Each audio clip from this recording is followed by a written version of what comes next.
Assalamualaikum warahmatullahi wabarakatuh. Perkenalkan, kami dari kelompok 6 akan mempresentasikan hasil kerja diskusi dari kelompok kami yang bertema tentang akhlak. Untuk memulai presentasi di pagi hari ini, marilah kita membaca bacaan basmalah terlebih dahulu. Bismillahirrahmanirrahim.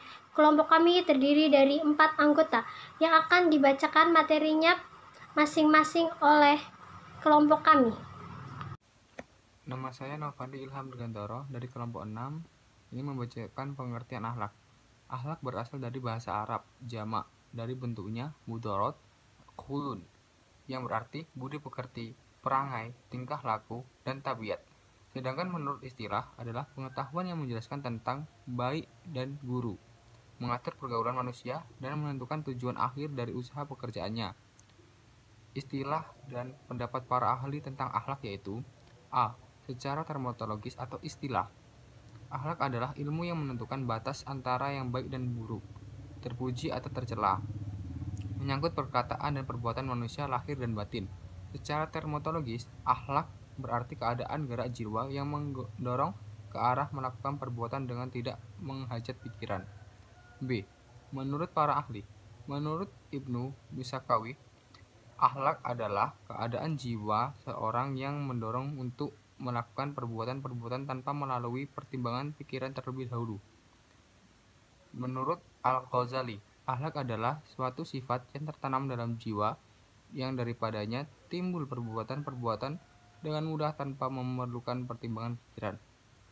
Menurut Muslim Nurdin, yang dimaksud meliputi berbagai pola hubungan dengan Allah, sesama manusia, dan dengan alam. Akhlak adalah suatu sistem nilai yang mengatur tindakan dan pola sikap manusia di muka bumi. Adanya sistem nilai tersebut antara lain adalah ajaran Islam dengan Al-Quran dan Sunnah Rasul sebagai sumber nilainya, dan istijad sebagai metode berpikir Islami. Adapun tindakan dan pola sikap yang dimaksud meliputi berbagai pola hubungan dengan Allah, sesama manusia, dan dengan alam. Landasan dalil tentang akhlak. Ayat Al-Quran yang menjelaskan akhlak adalah surat Al-Qalam ayat 4 dan surat Al-Ahzab ayat 21. Saya di sini akan menjelaskan tentang sumber-sumber akhlak. Sumber-sumber akhlak dalam Islam ada 2, yaitu yang pertama Al-Quran. Al-Quran bukan saja satu kitab yang membicarakan masalah-masalah hukum Allah saja, melainkan ia juga menyingkap pada bidang-bidang sosiologi, khasnya pada pembentukan syiah seorang insan dalam sebuah masyarakat. Maka sumber rujukan ilmu akhlak ialah Kitabullah yang menghiraukannya secara terperinci dan jitu. Perkataan al-akhlak menurut istilah al-lughah ialah kata jamak daripada mufradnya al-qulub. Dalam Al-Quran terdapat 2 ayat yang membawa lafaz qulubun yang memiliki arti istilah akhlak, yaitu dalam surat Al-Qalam ayat 4 dan juga Asy-Syura ayat 137. Di situ menjelaskan bahwa maksud kepribadian syiah dan sifat-sifat yang merujuk kepada perbuatan mulia. Akhlak yang disebut di dalam Al-Quran merupakan ajaran-ajaran dan tingkah laku yang lebih baik dan lebih tinggi kedudukannya daripada moral. 2 ayat di atas adalah sebagian kecil yang membicarakan tentang akhlak. Al-Quran juga sebagai salah satu sumber utama ilmu akhlak untuk memahami akhlak manusia. Yang kedua yaitu hadis. Hadis ialah sumber kedua akhlak dalam Islam. Disinilah ajaran-ajaran akhlak Islam tersebar dengan jelas melalui amalan. Hadis menjelaskan bahwa orang yang berakhlak ialah golongan yang beriman dan sifat-sifat dalam akhlak seperti malu, sabar, kebersihan, dan sebagainya.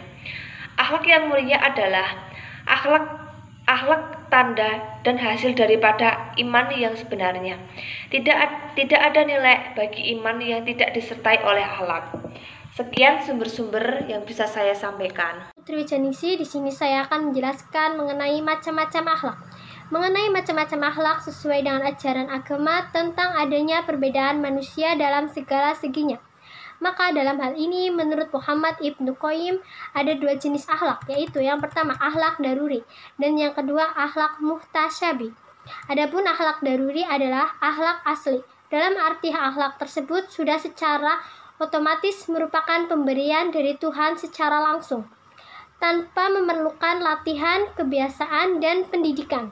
Akhlak itu hanya dimiliki oleh manusia-manusia pilihan Allah. Keadaannya terpelihara dari perbuatan-perbuatan maksiat dan selalu terjaga dari larangan Allah, yaitu para nabi dan rasul-rasulnya. Dan tertutup kemungkinan bagi orang mukmin yang soleh, mereka yang sejak lahir sudah berhak mulia dan berbudi luhur. Sedangkan akhlak muhtasyabih adalah merupakan akhlak atau budi pekerti yang harus diusahakan dengan jalan melatih, mendidik, dan membiasakan kebiasaan yang baik serta cara berpikir yang tepat. Tanpa dilatih, dididik, dan dibiasakan, akhlak ini tidak akan terwujud. Akhlak ini yang dimiliki oleh sebagian besar manusia. Jadi, bagi yang menginginkan mempunyai akhlak tersebut, di atas haruslah melatih diri untuk membiasakan berakhlak baik. Karena usaha pendidik dan membiasakan sangat dianjurkan, bahkan diperintahkan oleh agama, walaupun mungkin tadinya kurang rasa tertarik tetapi apabila terus-menerus dibiasakan, maka kebiasaan ini akan mempengaruhi sikap batinnya juga. Dengan demikian, seharusnya kebiasaan berbuat baik dibiasakan sejak kecil, agar nantinya menjadi manusia yang berbudi luhur, berbakti kepada orang tua, dan terutama berbakti kepada perintah Allah Subhanahu wa Ta'ala dan menjauhi semua larangannya. Perkenalkan, nama saya Dian Puspita. Di sini saya akan melanjutkan pembahasan tentang materi akhlak. Yang akan saya bahas ada 2, ruang lingkup akhlak dan penerapan akhlak dalam kehidupan sehari-hari. Yang pertama, ruang lingkup akhlak. Ruang lingkup akhlak terbagi menjadi beberapa bagian. Yang pertama ada akhlak pribadi, di mana hendaknya seseorang itu insaf dan sadar kepada diri sendiri agar tercapai pangkal kesempurnaan akhlak, yaitu budi yang tinggi. Yang kedua ada akhlak berkeluarga. Akhlak ini berkaitan dengan orang tua, anak, dan karib kerabat. Contoh kewajiban orang tua terhadap anak. Dalam Islam mengarahkan para orang tua untuk memperhatikan secara sempurna dan ajaran-ajaran yang baik kepada anaknya, sehingga anak tumbuh secara sabar, terdidik, berani, dan mempunyai harga diri. Yang ketiga ada akhlak bermasyarakat. Contoh dari akhlak bermasyarakat ini adalah jika orang tuamu berbahagia, maka tetanggamu ikut bersyukur. Jika orang tuamu merasa sedih, tetanggamu ikut merasakan sedih. Mereka menolong dan sama-sama mencari kemanfaatan dan menolak kemudorotan. Yang keempat ada akhlak bernegara, yaitu akhlak di mana seseorang yang sebangsa denganmu tidak segan untuk berkorban demi kemuliaan tanah air dan hidup dengan penanggungan dan nasib yang sama. Yang terakhir ada akhlak beragama. Akhlak ini merupakan akhlak atau kewajiban kita kepada Tuhan. Karena itulah ruang lingkup akhlak sangat luas dan mencakup seluruh aspek kehidupan, baik dengan Tuhan maupun dengan sesama makhluk Tuhan. Selanjutnya adalah penerapan akhlak dalam kehidupan sehari-hari. Menerapkan akhlak dalam kehidupan sehari-hari dapat dilakukan dengan cara meningkatkan kualitas akhlak melalui berbagai metode tertentu. Imam Al-Ghazali berpendapat bahwa metode-metode yang bisa digunakan untuk meningkatkan kualitas seseorang adalah: yang pertama ada metode taat syariat. Metode ini berupa pembenahan diri, yakni membiasakan diri dalam hidup sehari-hari untuk melakukan kebajikan dan hal-hal bermanfaat sesuai dengan ketentuan syariat, aturan-aturan negara, dan norma-norma kehidupan bermasyarakat. Cara menerapkan metode ini adalah: yang pertama, membiasakan diri untuk selalu melakukan kebaikan dan menjauhi yang dilarang. Yang kedua, menjauhi permusuhan. Dan yang ketiga adalah membiasakan diri untuk menyesuaikan dengan lingkungan. Metode yang selanjutnya adalah metode pengembangan diri. Metode ini sebenarnya mirip dengan metode taat syariat, hanya saja dilakukan secara lebih sadar, lebih disiplin, dan intensif, serta lebih personal sifatnya daripada metode yang pertama.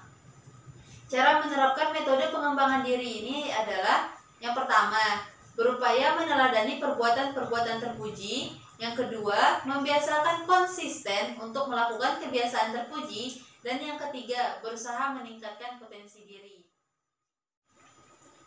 Metode yang terakhir adalah metode kesufian.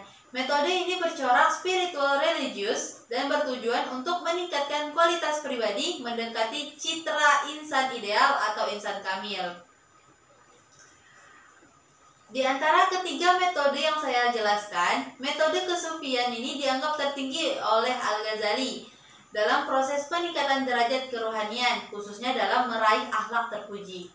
Nah, cara menerapkan metode kesufian ini adalah yang pertama, membiasakan bersifat zuhud, terus melakukan riyadhah atau mendekatkan diri pada Tuhan, dan yang terakhir adalah meningkatkan kualitas ibadah. Baiklah, sekian dari penjelasan tentang materi akhlak ini. Wabillahi taufiq wal hidayah. Wassalamualaikum warahmatullahi wabarakatuh.